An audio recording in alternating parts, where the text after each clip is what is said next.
दोस्तों, bills of exchange का ये पार्ट 6 वीडियो है। तो आज हम इस वीडियो में इंसॉल्वेंसी के टॉपिक पर डिस्कस करने वाले। तो चलिए देखते हैं क्या होता है इंसॉल्वेंसी। और इंसॉल्वेंसी जो है वो है हमारा केस 6। तो चलिए, insolvency it means unable to pay debts. देखिए, एक एग्जाम्पल लेके समझते हैं। यहाँ पर सोहन जो है वो है हमारे ड्रॉर और मोहन जो है वो है हमारे ड्रॉय। तो इस केस में क्या होता है, सोहन जो है बिल ड्रॉ करते हैं, वो भी 10,000 का मोहन के ऊपर, और ड्यूरेशन जो है वो होता है 3 मंथ्स। लेकिन जब ड्यू डेट आता है तब उस केस में मोहन जो है वो इंसॉल्वेंट हो जाता है। इंसॉल्वेंट का मतलब वो है unable to pay the bill. वो जो है बिल का अमाउंट पे नहीं कर सकते हैं और वो इंसॉल्वेंट बन जाते हैं। तो इस केस में सोहन का क्या काम होगा? सोहन तो खामोश नहीं बैठेगा। तो उसे सोहन जो है मोहन के पास, देखिए, now in this case Sohan can recover the amount from Mohan to the extent possible. इसका मतलब क्या होगा? देखिए, सोहन जो है मोहन के पास से जितना अमाउंट मोहन पे कर सकता है या फिर जितना अमाउंट सोहन उससे कलेक्ट कर सकता है उतना अमाउंट कलेक्ट कर लेंगे। समझ में आया? देखिए, अब मान लो मोहन जो है 50% अमाउंट दे सकता है, 50% अमाउंट ही दे सकता है। समझ में आया? तो सोहन जो है उसे एक्सेप्ट कर लेगा। तो इस केस में सोहन के पास 10,000 का 50% मतलब 5,000, 5,000 कैश आ जाएगा और बाकी का 5,000 जो है वो बन जाएगा सोहन के लिए बैड डेट्स। समझ में? और मोहन के लिए एक 5,000 बन जाएगा पेमेंट और बाकी का 5,000 बन जाएगा इनडायरेक्ट इनकम। क्योंकि मोहन के लिए तो इनडायरेक्ट इनकम ही हुई 5,000 की। जैसा कि मोहन को तो 10,000 देना था, लेकिन मोहन ने दिए कितने? सिर्फ 5,000 ही। तो बाकी के 5,000 जो है वो मोहन के लिए इनकम ही होगी, इनडायरेक्ट। समझ में आया? अब देखिए, जर्नल एंट्रीज क्या क्या होती है। केस में तो फर्स्ट हमें स्टेप क्या फॉलो करना होगा? फर्स्ट हमें जो है डिसऑनर करना होगा बिल को जो है डिसऑनर करना होगा।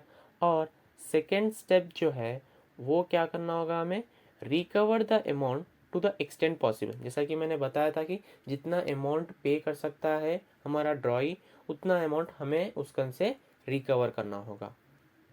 समझ में? तो in the books of drawer के बुक्स में क्या क्या एंट्रीज होगी पहले हम देखते हैं। तो मैं जो है लास्ट की एंट्री बता रहा हूँ बच्चों।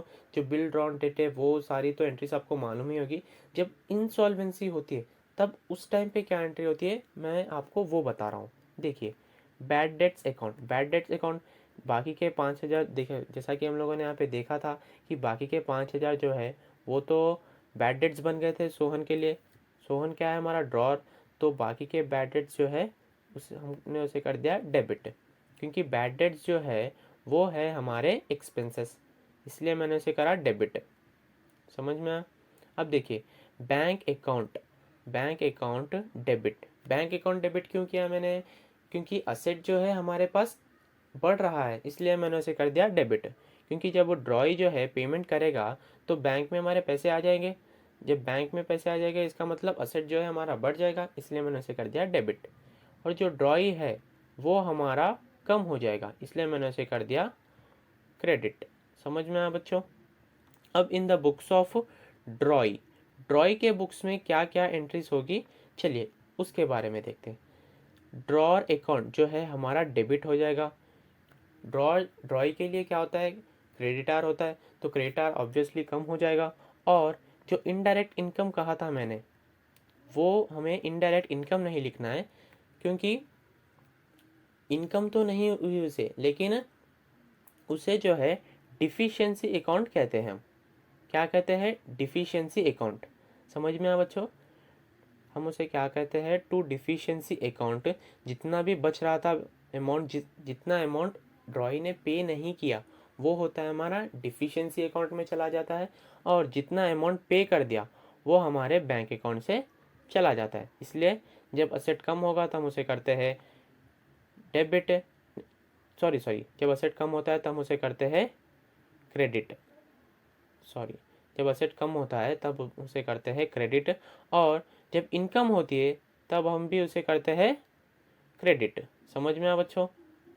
यहाँ पे डिफिशिएंसी जो है वो इनकम हो गई ड्रॉई के लिए, और बैंक अकाउंट जो है वो क्या हो गया, असेट हमारा कम हो गया।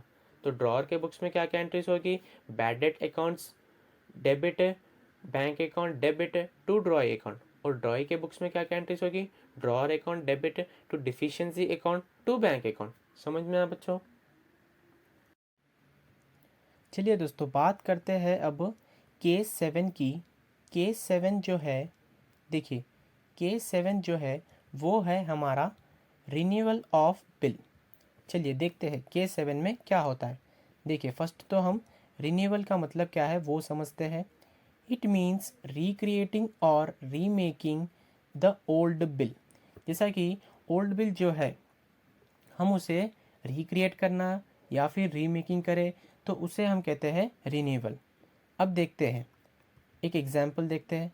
ड्रॉर जो है बिल ड्रॉ किया ड्रॉई के ऊपर, और ड्रॉई ने एक्सेप्ट कर लिया, और बिल ड्रॉन कब हुआ, बिल ड्रॉन वो भी बिल ड्रॉन वो भी कितने रुपीज़ का हुआ, 20,000 का, और ड्यूरेशन जो है 2 मंथ्स की है। 20,000 का अमाउंट है बिल अमाउंट, और जो ड्यूरेशन है वो है 2 मंथ्स। तो यहाँ पे क्या होता है, हमारा ड्रॉई जो है अनेबल टू पे हो जाता है। जब ड्यू डेट आता है तब ड्यू डेट पर ड्रॉई जो है unable to pay the amount, तब उस केस में क्या होता है, now drawee drawee will request the drawer to cancel the old bill and draw a fresh और न्यू बिल। जब ड्रॉई जो है अनेबल हो जाता है अमाउंट पे करने के लिए, यानी कि अमाउंट पे नहीं कर सकता है, लेकिन ड्रॉई जो है ड्रॉर से एक रिक्वेस्ट करता है कि भाई ओल्ड बिल जो था उसे कैंसिल कर दो और एक फ्रेश या फिर एक न्यू बिल मेरे पे ड्रॉ कर दो, तब मैं जो है पेमेंट आपको कर दूंगा। तो इस केस में ड्रॉर जो है उसे एक्सेप्ट कर लेता है। तो इस सारे प्रोसेस को हम कहते हैं रिन्यूअल ऑफ बिल। चलिए अब देखते हैं। drawer has to drawer has to follow the certain steps to make a new bill। जब न्यू बिल बनता है तब ड्रॉर को जो है कुछ स्टेप्स फॉलो करने होते हैं। जैसा कि देखिए, जो भी ओल्ड बिल था हमें उसे पहले डिसऑनर करना होगा, डिसऑनर द ओल्ड बिल। फिर बाद में कुछ इंटरेस्ट चार्ज करना होगा ड्रॉई से, फिर तब जाके हमें बनाना होगा एक न्यू बिल। समझ में आया बच्चों? देखिए अब यहाँ पे कुछ नोट देखते हैं, जैसा कि interest shall be charged for the period when new bill is drawn. जब न्यू बिल ड्रॉन होगा तब हमें उस पर इंटरेस्ट कैसा चार्ज करना होगा। देखिए जो भी न्यू बिल का ड्यूरेशन होगा, जैसा कि 2 मंथ्स या फिर 3 मंथ्स, जो भी ड्यूरेशन होगा न्यू बिल का, उसी पीरियड तक हमें इंटरेस्ट चार्ज करना होगा। जैसा कि मान लो यहाँ पर जो है ओल्ड बिल का ड्यूरेशन दिया गया है 2 मंथ्स, और जो है बिल का अमाउंट 20,000, लेकिन न्यू बिल का जो ड्यूरेशन दिया गया है 3 मंथ्स। तो उस केस में हमें इंटरेस्ट कैसे कैलकुलेट करना है। देखिए जो बिल का अमाउंट था वो था 20,000 इंटू हमें कर लेना है जितना इंटरेस्ट रेट होगा। मान लो इंटरेस्ट रेट जो है वो है 10%, 10 divided by 100, 10 divided by 100 into जितना न्यू बिल का ड्यूरेशन होगा वो, और डिवाइडेड बाई हमें करना होगा 12। समझ में आ? तब हम इसे कंप्यूट करते हैं तो हमारा निकल के आता है इंटरेस्ट। समझ में आया बच्चों? If interest is paid in cash then make a separate entry. जब इंटरेस्ट जो है हम कैश में पे करते हैं तब हमें एक सेपरेट एंट्री बनानी होती है फॉर इंटरेस्ट रिसीव्ड के नाम से। इंटरेस्ट जो भी जब इंटरेस्ट कैश में रिसीव होता है तब हम उसे एक सेपरेट एंट्री बना लेते हैं इंटरेस्ट रिसीव्ड के नाम से। समझ में आया बच्चों? If interest is included in new bill then add interest amount in the bill, no need to make separate entry. अगर इंटरेस्ट जो है बिल के अमाउंट में ही इंक्लूड हो तब हम उस केस में एक सेपरेट एंट्री बनाने की ज़रूरत नहीं है। जो भी बिल रिसीवेबल होगा उसमें ही हम इंटरेस्ट अमाउंट जो है ऐड कर देते हैं। समझ में आया बच्चों यहाँ तक आपको? चलिए दोस्तों, अब हम एक एग्जाम्पल क्वेश्चन करते हैं और देखते हैं। देखिए, Ramu draws a bill of 50,000 on Shamo for 3 months. Ramu जो है बिल ड्रॉ किया शामो के ऊपर, वो भी 50,000 का, और ड्यूरेशन जो है बिल का वो है 3 months. On the due date Shamo requested to renew the bill for next 2 months. जब ड्यू डेट आता है 3 मंथ्स के बाद ड्यू डेट आता है हमारा, तब शामू ने रिक्वेस्ट किया रामू को कि भाई मेरे ऊपर एक न्यू बिल बना दो। अच्छा ठीक है भाई। Interest is charge at the rate 12% per annum.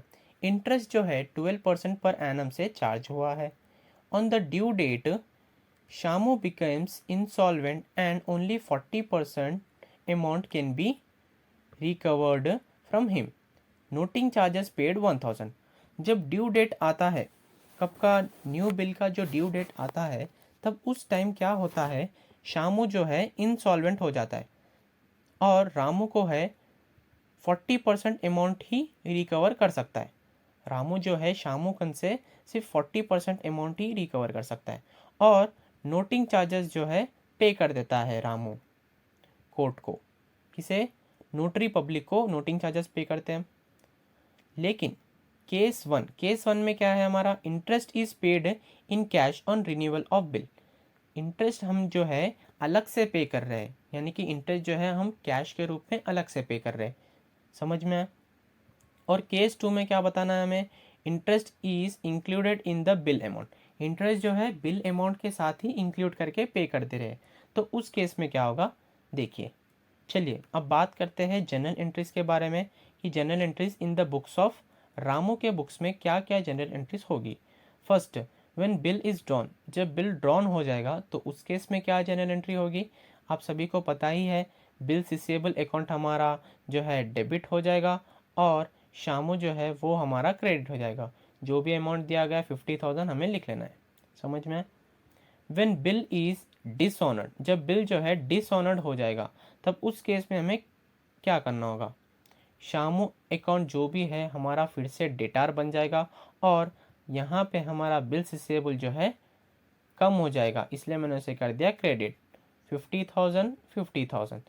लेकिन मैंने यहाँ पे बिल डिसऑनर्ड क्यों किया, इसका मतलब देखिए, जब हम न्यू बिल बनाते हैं तो फर्स्ट स्टेप हमें क्या करना होगा, बिल को डिसऑनर करना होगा। सेकेंड स्टेप जो है हमें इंटरेस्ट चार्ज करना होगा और थर्ड जो है हमें ड्रॉ ए न्यू बिल करना होगा। इसलिए पहले मैंने जो है डिसऑनर कर दिया ओल्ड बिल को और जो है अब इंटरेस्ट चार्ज करूँगा। इंटरेस्ट इज़ ड्यू, इंटरेस्ट जो है शामू अकाउंट को डेबिट कर देना है इंटरेस्ट इज ड्यू में to interest account. Interest account को क्रेडिट क्यों किया मैंने, क्योंकि इंटरेस्ट जो है रामू के लिए वो एक इनकम है, इसलिए मैंने इंटरेस्ट को कर दिया क्रेडिट। जब भी इंटरेस्ट बढ़ता है तो हम उसे, यानी कि जब भी इनकम होती है तो हम उसे करते हैं क्रेडिट 1000। अब ये इंटरेस्ट अमाउंट कैसे आया वो भी मैं आपको बता ही चुका हूँ। 50,000 फिर से बताता हूँ। 50,000 हमारा बिल का अमाउंट था, 50,000 जो है वो हमारा बिल का अमाउंट था। हमने इंटू किया, इंटरेस्ट रेट कितना दिया गया था 12% क्वेश्चन में, डिवाइडेड बाई 100 हमने कर लिया।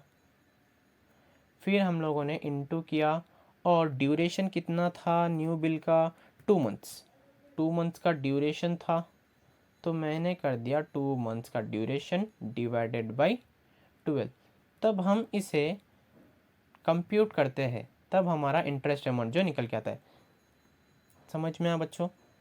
अब देखिए, जब इंटरेस्ट रिसीव्ड इन कैश, जब इंटरेस्ट रिसीव्ड हो जाएगा कैश में तब हम उसे तब हम उसकी एंट्री कैसे करनी होगी। देखिए, बैंक अकाउंट या फिर कैश अकाउंट, हमें यहाँ पे कैश अकाउंट लिख लेता हूँ।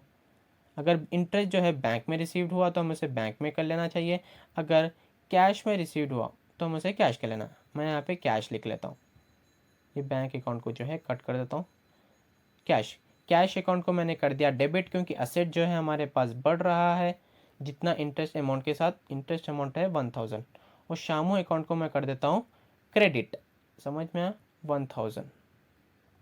अब बात करते हैं इंटरेस्ट इंक्लूडेड। अब केस 2 के बारे में बात करते हैं। देखिए बच्चों, जब इंटरेस्ट जो है interest included in new bill, अगर इंटरेस्ट न्यू बिल में ही इंक्लूड होगा, तब मैंने कहा था कि बिल रिसीवेबल अकाउंट था उसमें ही हमें इंटरेस्ट का अमाउंट भी ऐड करके बता देना होगा। जैसा कि आ रहा है हमारा 51,000, बिल्स का अमाउंट कितना था 50,000 था, और इंटरेस्ट का अमाउंट कितना था 1000।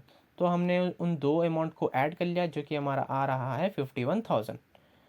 बिल्स रिसीवेबल डेबिट 51,000 और शामू जो है क्रेडिट 51,000।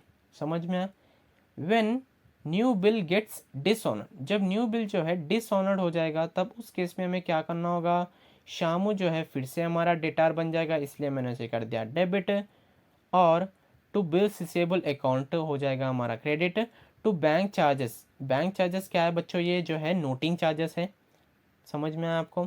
देखिए, मैंने यहाँ पे केस 1 क्यों लिखा, केस 1 जो है, केस 1 यहाँ पे क्या था, interest is paid in cash on renewal of bill, यानी कि इंटरेस्ट जो है हमें ऑलरेडी मिल गया है कैश में, इसलिए मैंने यहाँ पे बताया था कि इंटरेस्ट रिसीव्ड इन कैश।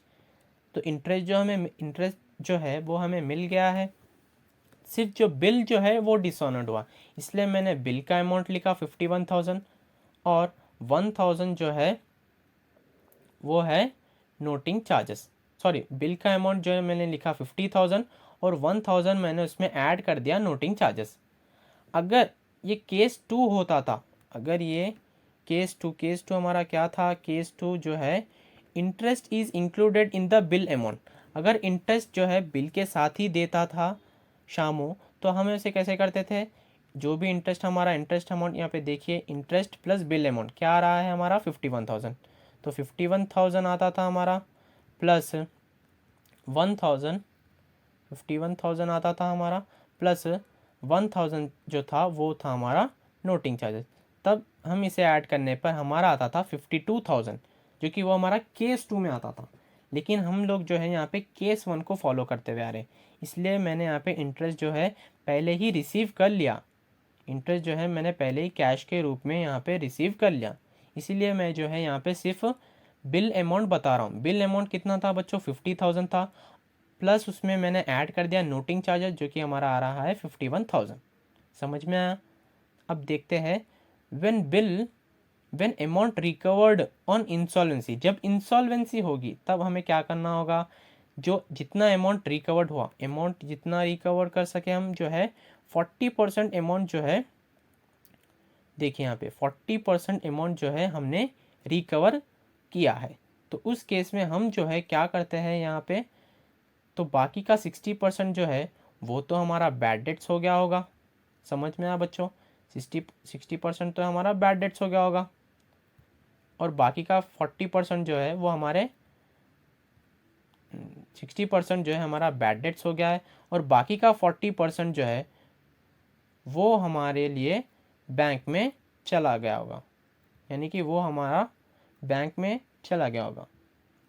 देखिए, 50,000 का 60% जो है वो है 30,000, और शामू अकाउंट डेबिट जो कि है 20,000, और शामू अकाउंट में हम कर देते पूरे 50,000। समझ में आया बच्चों। नोटिंग चार्जेस हमें यहाँ पे नहीं बताना होगा, नोटिंग चार्जेस जो है हमें डिसऑनर्ड में ही बताना होगा। समझ में आ गया। यहाँ पे हम सिर्फ बिल की बात कर रहे हैं, जो कि बिल का अमाउंट कितना था और कितना रिकवर हुआ है। चलिए दोस्तों, अब बात करते हैं in the books of Shamu के। शामू के बुक्स में क्या क्या एंट्रीज होगी। जब बिल एक्सेप्ट हो जाएगा तो इसकी एंट्री तो आप सभी को पता ही है कि रामू अकाउंट जो है, रामू हमारे लिए क्या है, क्रेडिटर, तो रामू अकाउंट जो है डेबिट हो जाएगा, कम हो जाएगा, और बिल्स पेबल जो है हमारे लिए बढ़ जाएगा, इसलिए मैंने उसे कर दिया क्रेडिट। 50,000 का अमाउंट है, 50,000 का अमाउंट है। व्हेन बिल इज़ डिसऑनर्ड, जब न्यू बिल बनेगा तो पहले तो हमें डिसऑनर करना होगा ना, तो डिसऑनर के टाइम क्या हो जाएगा, हमारा बिल्स पेबल जो है कम हो जाएगा और रामू जो है हमारे लिए भी फिर से बढ़ जाएगा। रामू हमारे लिए क्या है बच्चों, रामू जो है हमारे लिए क्रेडिटर है। जब क्रेडिटर बढ़ता है तो हम उसे क्या करते हैं, क्रेडिट। और जो बिल्स पेबल हमारे लिए लायबिलिटी है, जब लायबिलिटी कम होती है तब हम उसे क्या करते हैं, डेबिट। समझ में आया, 50,000 और ये 50,000। और interest, when interest is due, तब हम इंटरेस्ट देने की बात करते हैं, तब हमारे लिए इंटरेस्ट जो है, शामू के लिए इंटरेस्ट जो है वो है एक्सपेंस, इसीलिए मैंने उसे किया डेबिट। रामू को हमने किया क्रेडिट। समझ में आया। इंटरेस्ट अकाउंट 1,000 इंटरेस्ट मैंने बताया था कि आपको कैसे निकालना होगा। अब केस 1 के बारे में बात करते हैं। Case 1, interest paid in cash. जब हम इंटरेस्ट पे कर देंगे तो उस केस में क्या होगा, जो भी हम इंटरेस्ट पे कर रहे हैं या फिर बैंक से पे कर रहे हैं या फिर कैश से, कोई भी मतलब नहीं, तो हमें जो भी अमो अकाउंट है उससे पहले तो हमें डेबिट कर देना होगा। और इंटरेस्ट यानी कि कैश या फिर बैंक रहो, कैश रहो या फिर बैंक रहो, कोई फ़ायदा नहीं, दो एक ही है। अब देखिए, मैंने मान लो चलो यहाँ पे कैश ले लिया। चलिए, टू कैश अकाउंट, जब भी हमारा कैश अकाउंट होता है तब हम उसे क्या कर देते हैं, क्रेडिट, यानी कि असेट जो है शामू के पास से कम हो रहा है। 1,000। अब बात करते हैं इंटरेस्ट। अब देखिए, अब बात करते हैं interest included in new bill, in new bill amount. जब इंटरेस्ट जो है न्यू बिल अमाउंट में ही होगा, उसके अंदर ही इंक्लूड होगा, तब शामू के बुक्स में क्या एंट्री होगी, रामू अकाउंट फिर से हमारा डेबिट हो जाएगा।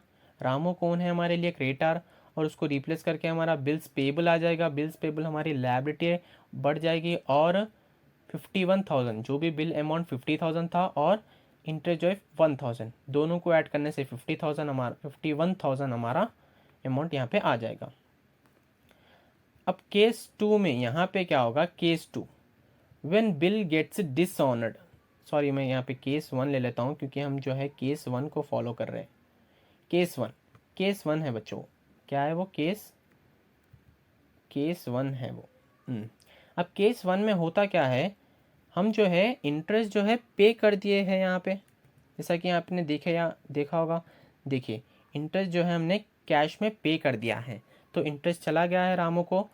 लेकिन जो बिल अमाउंट है, बिल्स पेबल है, वो हम जो है नहीं कर सके, इसलिए हमारा बिल्स पेबल कम हो गया, मैंने उसे कर दिया डेबिट।